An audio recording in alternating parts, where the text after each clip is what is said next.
Assalamualaikum warahmatullahi wabarakatuh. Pada kesempatan kali ini kita akan belajar bagaimana caranya untuk membuat kuis atau ujian online.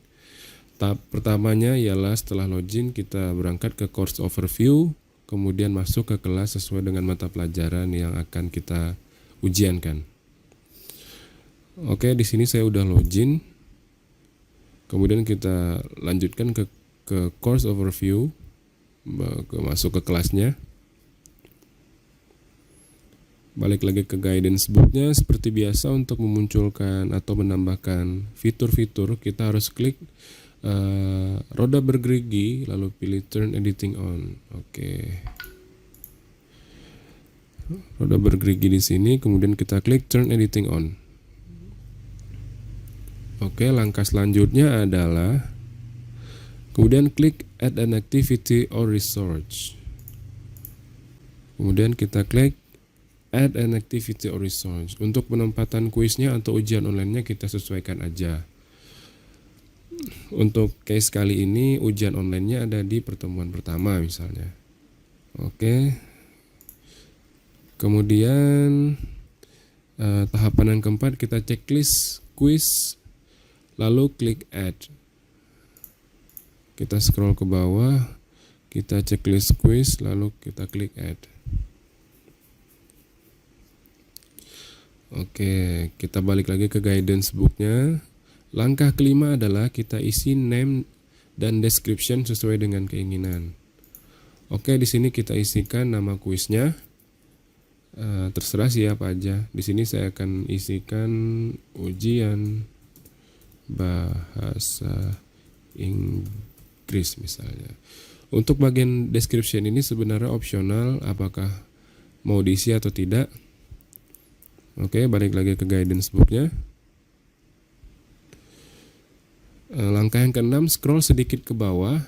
Pada bagian timing, isi open quiz atau tanggal dan jam ujian akan dimulai, close the quiz, tanggal dan jam selesai ujian, dan kemudian time limit atau durasi ujian. Nah, untuk bagian when time expires tidak usah diganti, biarkan saja. Oke, kita scroll sedikit ke bawah. Untuk di bagian timing kita set terlebih dahulu. Untuk bagian open the quiz dan close the quiz kita aktifkan dengan checklist enable. Nah, ini disesuaikan kapan ujian tersebut bisa mulai diakses oleh siswa. Oke, untuk time limitnya kita aktifkan juga dengan checklist di sini. Time limitnya di sini saya kasih waktu 60 menit. Oke, setelah itu untuk when time expires-nya kita biarkan settingannya seperti ini saja, mengikuti default yang ada di sistem. Oke, kita balik lagi ke guidance book-nya. Untuk langkah ketujuh, pada grade, isi bagian grade to pass dengan standar kelulusan atau KKM. Attempt allowed, ujian tersebut bisa diulang berapa kali. Kemudian untuk bagian yang lain pada grade, biarkan begitu saja, tidak usah diganti. Oke, kita masuk ke bagian grade. Untuk grade to pass nanti akan kita isi. Kita isi setelah tahapan ini, kita kosongkan terlebih dahulu aja. Untuk attempts allowed-nya kita, nah attempts allowed ini maksudnya ujian tersebut bisa dikerjakan berapa kali. Tapi biasanya di sini saya masukin satu aja. Jadi siswa tidak bisa mengerjakan ujian tersebut apabila ia telah mengerjakan ujian sebelumnya. Jadi kesempatannya hanya satu kali. Oke, kita balik lagi ke guidance book-nya. Langkah ke-8, pada layout pilih bagian new page atau banyaknya soal yang akan ditampilkan dalam satu halaman sesuai dengan keinginan. Oke, kita scroll sedikit, kita masuk di bagian layout. Di sini saya pilih 5 questions, jadi nanti akan ada 5 pertanyaan yang dimunculkan di dalam satu halaman. Nanti ini disesuaikan dengan banyaknya soal aja, karena apabila soalnya banyak, optimalnya kita bisa memunculkan 5 sampai dengan 10 pertanyaan satu halamannya. Manfaatnya ialah untuk mengurangi waktu yang terbuang pada saat pindah halaman. Oke, kita lanjutkan ke tahapan selanjutnya. Scroll sampai paling bawah lalu klik save and display. Oke, kita scroll paling bawah, kita klik save and display. Nah, untuk rumah kuisnya sudah jadi, namun belum ada pertanyaan di sini.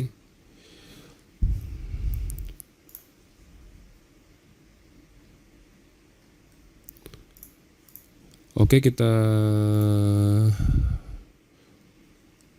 untuk tahapan selanjutnya tampilan kuisnya ini masih kosong. Kemudian kita klik edit quiz.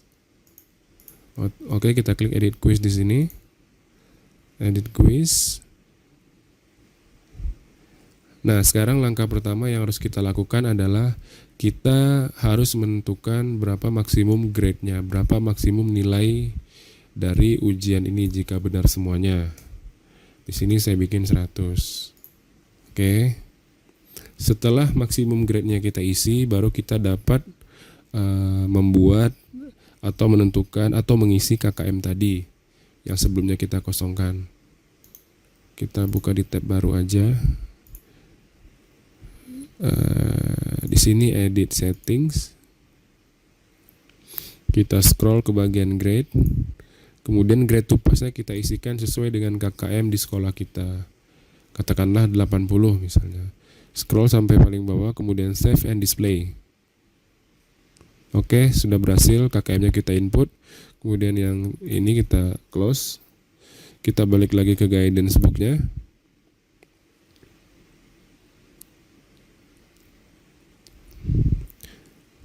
Setelah mengisi nilai maksimal, kemudian klik add untuk memasukkan soal. Oke, kemudian kita klik add untuk memasukkan soal. Di sini terdapat beberapa option. Biasanya yang digunakan itu hanya 2 yang teratas saja. Pilih dari add new questions dan from question bank. Untuk tutorial kali ini kita hanya akan menggunakan a new question. Untuk from question bank akan dibikinkan video tersendiri nantinya. Oke, kita klik add new question terlebih dahulu. Oke, kita balik lagi ke guidance book-nya. Kemudian pilih tipe soal atau pertanyaan sesuai dengan keinginan. Kemudian klik add. Oke, untuk pertama kali kita coba untuk tipe soal multiple choice atau pilihan ganda. Oke, multiple choice yang paling atas kita checklist, kemudian klik add.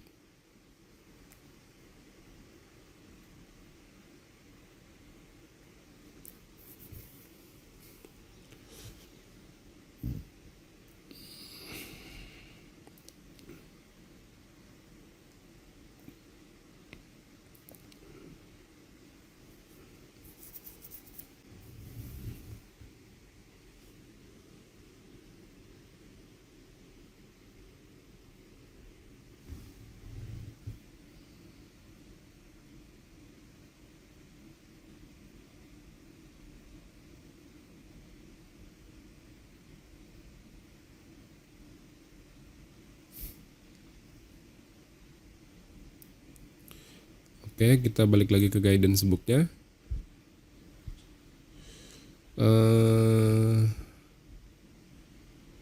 Isikan question name dengan nomor soal. Kemudian untuk question text isi dengan teks soal.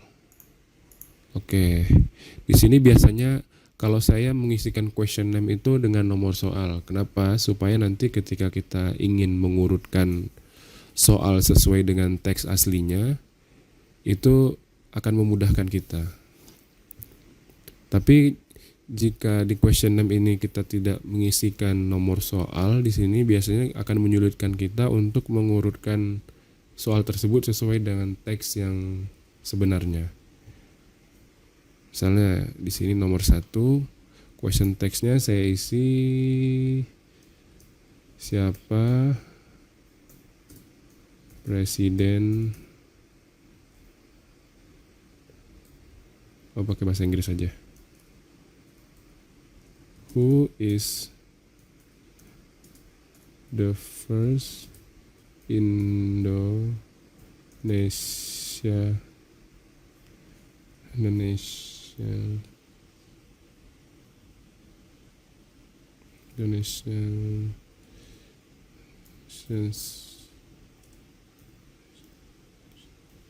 president?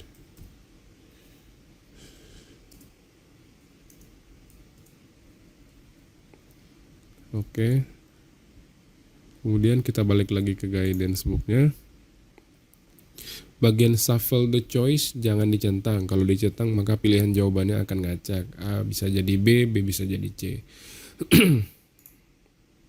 Sebenarnya ini opsional aja sih, bagian shuffle the choice ini. Tapi biasanya saya nggak centang ini. Ini saya nonaktifkan supaya nanti jawaban A ya posisinya di A, jawaban B ya posisinya di B. Jadi sesuai dengan teks soal yang aslinya. Oke. Ini one or multiple answers. Kita pilih one answer only. Jadi hanya ada satu jawaban benar. Untuk number the choicesnya kita biarkan seperti ini aja. Defaultnya seperti itu. Oke, di sini kita kemudian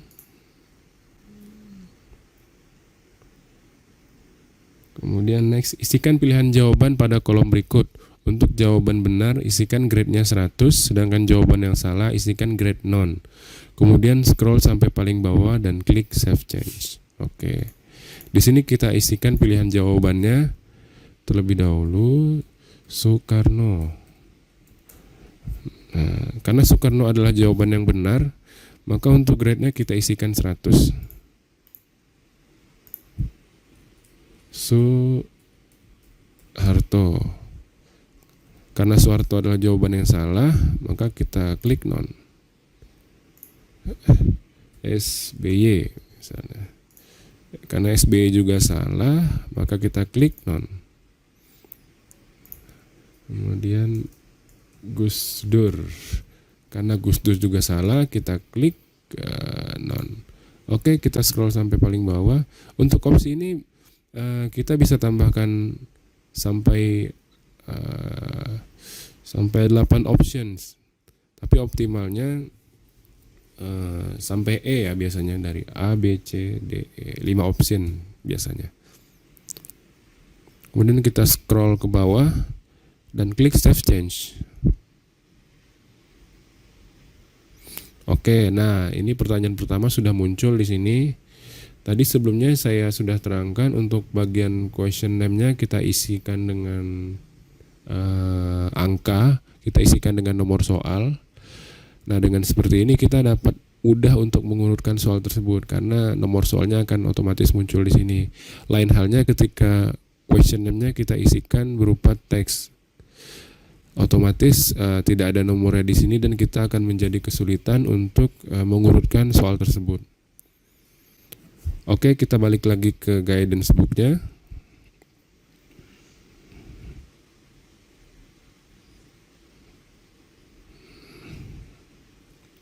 Nah, untuk soal selanjutnya kita akan mencoba memasukkan soal yang tipenya esai. Oke, tahapannya sama. Kita add lagi. Kita klik a new question. Kita pilih esai dan klik add. Oke. Kita balik lagi ke guidance book-nya. Pada bagian question name, isi dengan nomor soal. Pada bagian question text, isi dengan teks soal. Oke, sama seperti tadi ya. Kita balik ke sini. Ini nomor 2.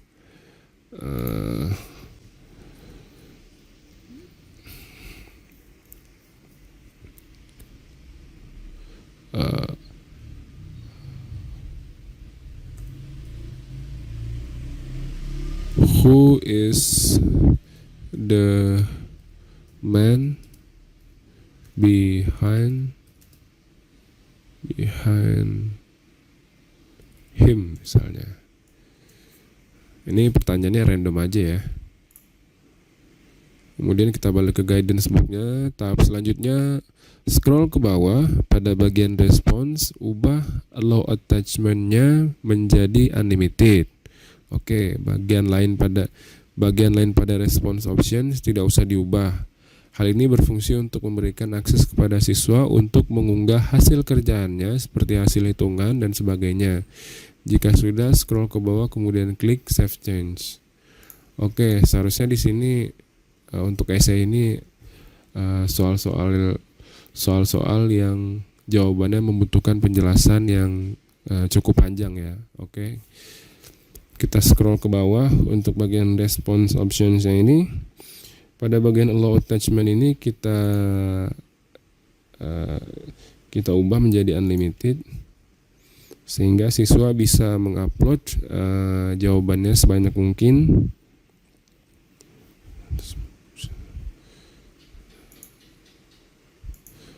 Kemudian untuk settingan lainnya kita biarkan saja seperti ini. Oke, kita balik lagi ke guidance booknya.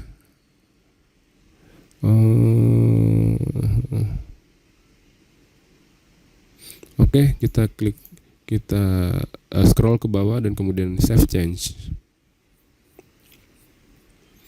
Nah, oke. Balik lagi ke guidance booknya. Nah, tampilan soal esai pada siswa seperti ini kurang lebih. Siswa dapat mengunggah jawaban esai ujiannya pada kolom dengan lingkaran merah di bawah ini. Oh, di sini. Oke, kita coba review di sini. Nah, dengan klik preview questions yang ada di sini. Nah, ini pertanyaannya akan muncul di sini. Kemudian nanti siswa akan mengupload hasil atau jawabannya di sini. Oke, seperti itu. Oke, kita balik lagi ke guidance booknya. Oke, ternyata udah selesai. Itu aja tutorial bagaimana caranya untuk menambahkan menu ujian online di e-learning kita. Oke, assalamualaikum warahmatullahi wabarakatuh.